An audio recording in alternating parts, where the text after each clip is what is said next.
جب تک کہ اس کو یقین والی کیفیت حاصل نہ ہو۔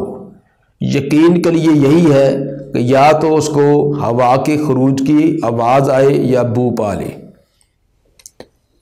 یہ اس وقت ہوگا جب شک کو یہ زائل کرنے کا طریقہ ہے کہ اس کو تردد ہے، بار بار شیطان یہ وسوسہ ڈال رہا ہے اس کے نماز میں خلل پیدا کرنے کے لیے کہ تیرا وضو ٹوٹ گیا، تو بے وضو ہو گیا، تاکہ وہ الجھ جائے، نماز کی طرف توجہ ہونے کے بجائے وہ اسی تردد میں رہے کہ میرا وضو ہے یہ نہیں۔ تو آپ نے فرمایا کہ یہ ایک شیطانی وسوسہ ہے، خیال ہے، اس کی طرف توجہ نہ دے جب تک اس کو یقین نہیں ہوتا۔ یقین کی دو صورتیں ہیں، یا تو آواز آئے یا بو آئے، ان دونوں میں سے کوئی چیز محسوس کرے تو اس سے یقین ہو جائے گا کہ اس کا وضو باطل ہو گیا ہے۔ اور یہ تردد اور شک والے آدمی کے لیے ہے، لیکن جس کو تردد شک نہیں ویسے یقین ہے کہ اس سے ہوا وغیرہ کا خروج ہوا ہے، اگرچہ اس کو بو اور آواز نہ بھی آئے لیکن اس کو یقین ہے، تو وضو اس کا باطل ہو جائے گا۔ اگر یہ لازمی نہیں کہ بو اور آواز یہی پہچان کا، یہ تو ایک تردد و شک والے آدمی کے لیے کو اسی اضطراب میں نہ رہے جب تک ان دونوں میں سے کوئی چیز محسوس کر کے یقین نہیں ہوتا۔ لیکن جس کو ویسے ہی یقین ہے تو اس کو بو آئے نہ آئے، آواز آئے نہ آئے، تو اس کا وضو باطل ہو جائے گا۔ یہ تو ہوا جو صحت مند آدمی ہے جس کو کبھی ایسا عارضہ پیش آ جائے۔ ایک ہے بیمار آدمی جس کو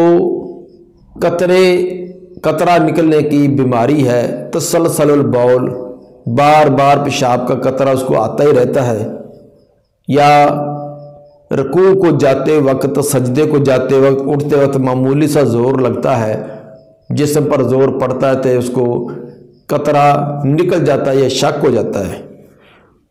وہ کتنا بھی کنٹرول کرتا ہے لیکن یہ ایک بیماری کی شکل اس کو اختیار کر گئی ہے۔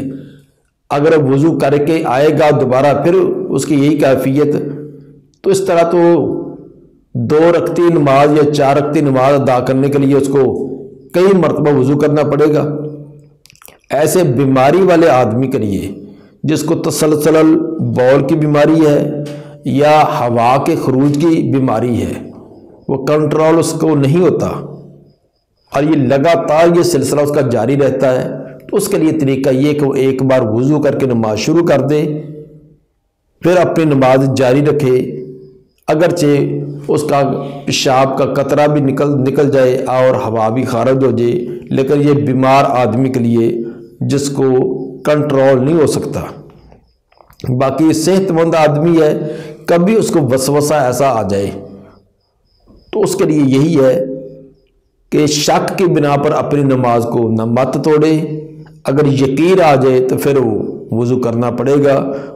یقین کے لیے 2 صورتیں بیان کی، یا بو آئے یا اس کو آواز آ جائے۔ حتی یسمع فوتن او یجد ریحن، یہاں تک کہ سنے آواز یا پائے بو۔ حدیث نمبر باب نمبر 5، باب تخفیف فی الوضو۔ یہ باب ہے وضو کے اندر تخفیف کرنا، ہلکا وضو کرنا۔ ہلکے وضو سے مراد کہ وضو کے اعضاء کا ایک مرتبہ دھونا یہ تو فرض ہے، لازم ہے، ضروری ہے۔ تو ایک مرتبہ اعضاء کو دھونا یہ تخفیف وضو ہے، ہلکا وضو ہے کہ جو فرض پر عمل ہو گیا ہے۔ باقی رہا اعضاء کو 2 مرتبہ دھونا یا 3 مرتبہ دھونا، یہ کامل قسم کا وضو ہے۔ کامل سے مراد کے بہترین اور شاندار قسم کا یہ وضو ہوگا۔ تو بہرحال تخفیف سے یہاں مراد ایک مرتبہ اعضاء کو دھونا مراد ہے۔ اس کے لیے حدیث نمبر 137 امام بخاری لائے ہیں۔ قال حدثنا علی بن عبداللہ قال حدثنا سفیان سے مراد سفیان بن عیینہ عن عمر، سفیان بن عیینہ عمر سے بیان کرتی ہیں، عمر سے مراد عمر بن دینار مکی ہیں۔ قال اخبرنی قریب عن ابن عباس ان نبی صلی اللہ علیہ وسلم نام حتی نافخا، نبی صلی اللہ علیہ وسلم سوئے یہاں تک کہ آپ خرانٹے لینے لگے۔ نافخہ کا اصل میں معنی ہوتا ہے کھینچ کھینچ کا سانس لینا، یعنی جس کے اندر ناک سے یا منہ سے تھوڑی سی آواز بھی پیدا ہو جائے۔ ثم صلی، پھر آپ نے نماز پڑھی۔ وربما قال، اور بعض اوقات راوی نے ایسے لفظ بیان کیے ہیں کہ اضطجع، آپ لیٹے، حتی نافخہ، یہاں تک کہ آپ کو خرانٹے لینے لگے۔ ثم قام فصلی، پھر آپ کھڑے ہوئے اور نماز پڑھی۔ یہ روایت اختصار کے ساتھ ابن عباس رضی اللہ عنہما سے مروی ہے، اور یہی روایت تفصیل کے ساتھ حضرت سفیان بن عیینہ نے جب بیان کیا وہ اس طرح ہے جو آگے بیان کی ہے۔ ثم حدثنا بی سفیان مرتن بعد مرتن، پھر بیان کی یہ حدیث سفیان بن عیینہ نے مرتن بعد مرتن، ایک مرتبہ کے بعد دوسری مرتبہ، یعنی کسی دوسری مرتبہ انہوں نے یہ تفصیل سے بیان کی۔ گویا کہ پیچھے جو اختصار کیا تھا یہ سفیان بن عیینہ نے اختصار کیا ہے۔ جب دوسری مرتبہ بیان کیا ان عمر سے اور ان قریب ان ابن عباس، وہ تفصیلی روایت یہ ہے کہ حضرت ابن عباس رضی اللہ عنہما فرماتے ہیں کہ بت عند خالتی میمونۃ لیلۃ، میں نے رات گزاری اپنی خالہ حضرت میمونہ رضی اللہ تعالی عنہ کے پاس ایک رات میں نے اپنی خالہ حضرت میمونہ رضی اللہ تعالی عنہ کے پاس گزاری۔ رات گزارنے کا مقصد یہ تھا کہ نبی صلی اللہ علیہ وآلہ وسلم کے رات کے معمولات دیکھے جائیں۔ چنانچہ فقام النبی صلی اللہ علیہ وسلم من اللیل، نبی صلی اللہ علیہ وآلہ وسلم رات کو کھڑے ہوئے، کچھ دیر نیند کرنے کے بعد پھر آپ رات کو کھڑے ہوئے۔ فلما کان فی بعض اللیل، جب رات کا کچھ حصہ ہوا، قام النبی صلی اللہ علیہ وسلم، تو نبی صلی اللہ علیہ وسلم کھڑے ہوئے، فتوضأ من شن معلق وضوءا خفیفا، تو نبی صلی اللہ علیہ وسلم نے ایک لٹکے ہوئے مشکیزے سے وضو کیا، پانی کا مشکیزہ جو لٹک رہا تھا اس سے وضو کیا، وضوءا خفیفا، وضو ہلکا کیا، ہلکے سے مراد ایک مرتبہ اعضاء کا دھونا۔ یخفف امر و یقللہ، تخفیف بیان کر رہے تھے اس کی، امر اور قلت بیان کر رہے تھے۔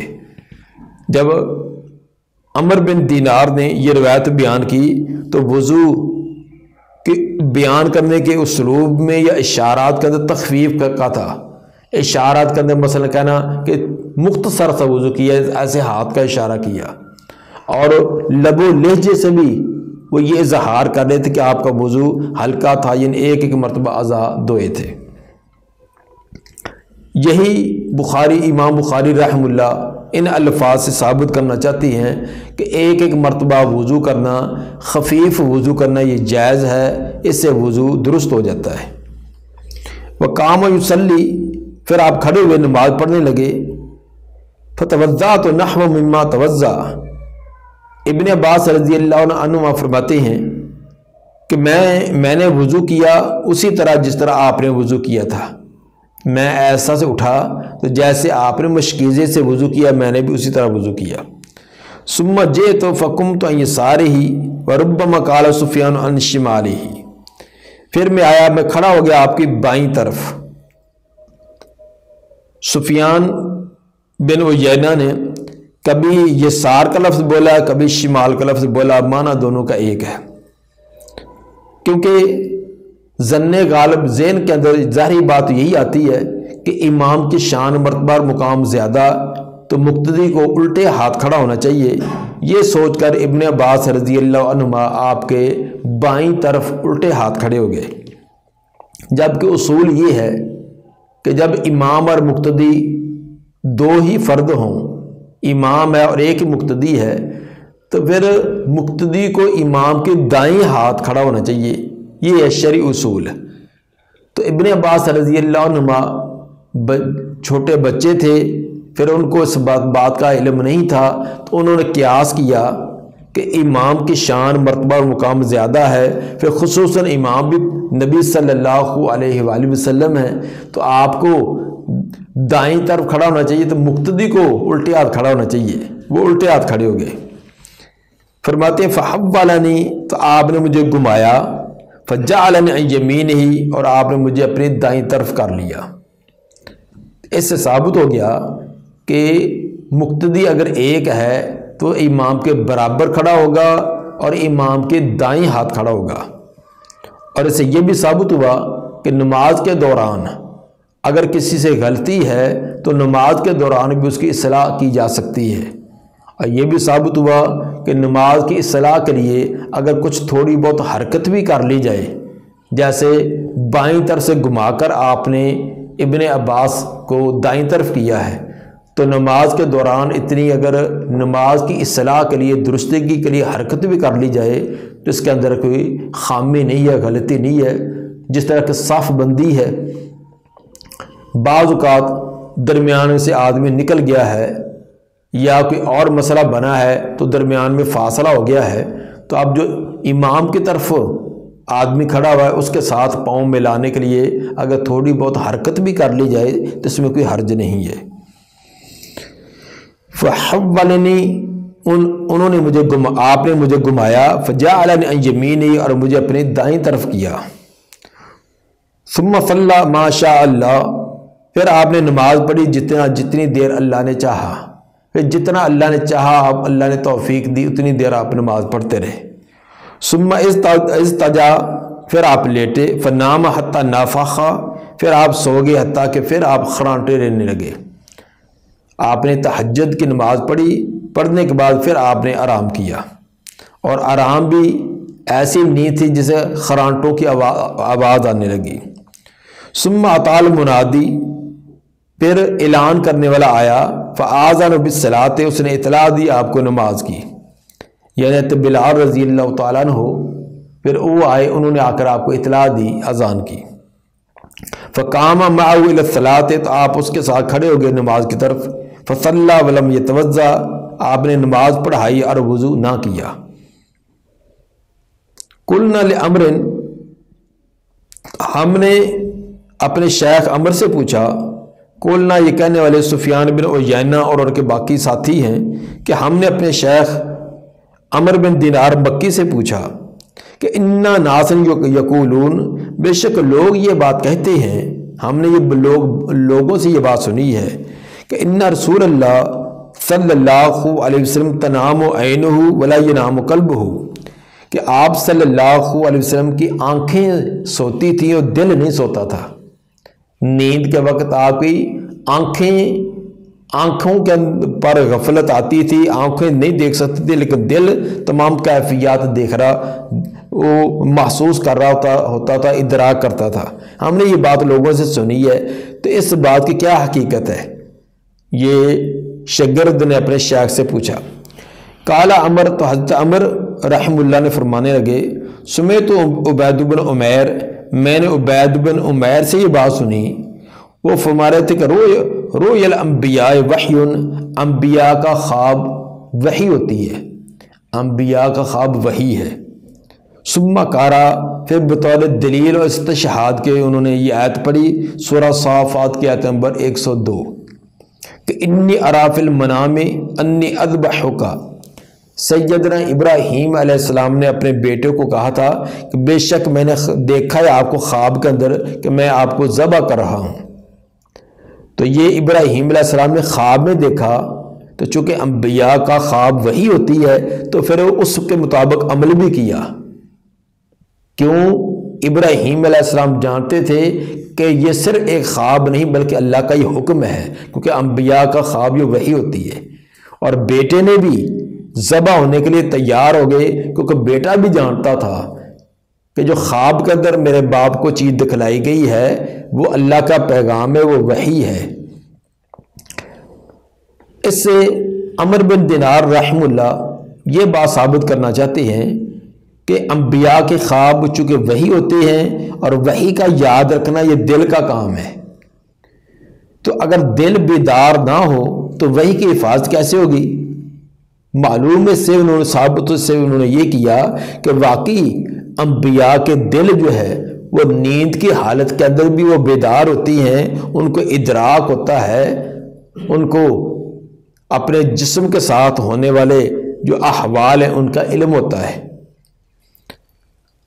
ثابت سے یہ کیا کہ نیند بذات خود یہ نواقض وضو نہیں ہے، نیند بذات خود اس سے وضو نہیں ٹوٹتا، ہاں البتہ نیند مزنہ وضو ہے، اس کی وجہ سے یہ گمان ہوتا ہے کہ شاید وضو کرنے کی ضرورت پیش آ گئی ہے۔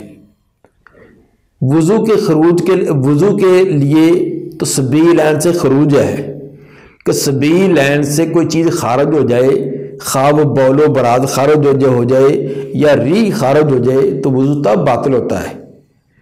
تو نیند جب آتی ہے تو اس وقت انسان کو شعور نہیں ہوتا کہ میرے سبیل عین سے کوئی چیز خارج ہوئی ہے یا نہیں، تو اس سے وہم ہوتا ہے کہ نیند آنے کی وجہ سے وضو شاید باطل ہو گیا ہو۔ تو باقی لوگوں کو تو علم نہیں ہوتا نیند آنے کی وجہ سے کہ اس سے جسم سے کوئی چیز خارج ہوئی ہے یا نہیں، لیکن انبیاء ان کو چونکہ دل ان کا بیدار ہوتا ہے، نیند کی حالت میں بھی دل بیدار ہوتا ہے، تو ان کو اپنے جسم کے ساتھ ہونے والے عوارض کا علم ہوتا ہے۔ یہی وجہ ہے کہ اگر آپ نیند کے اندر آپ کو پتا ہے کہ میرے سبیل سے کس چیز کا خروج ہوا یہ نہیں، اگر ہوا ہوتا تو پھر تو آپ نیند سے بیدار کر وضو کرتے، جس طرح کہ پہلے تذکرہ ہے کہ آپ مشکیزے کی طرح کھڑے ہوئے وضو کیا ہے، حالانکہ وہ بھی تو نیند تھی، لیکن اس نیند کے اندر آپ کو پتا تھا کہ میرا وضو پہلا ختم ہو چکا ہے، لیکن یہ دوبارہ جو ہے اس وقت بھی آپ نے نیند کی ہے، اور نیند بھی وہ جس میں خرانٹے ہیں، لیکن آپ کو پتا تھا کہ اس نیند کی وجہ سے مجھ سے کوئی وضو کو فاسد کرنے والی، وضو کو ختم کرنے والی کوئی چیز سرزد نہیں ہوئی۔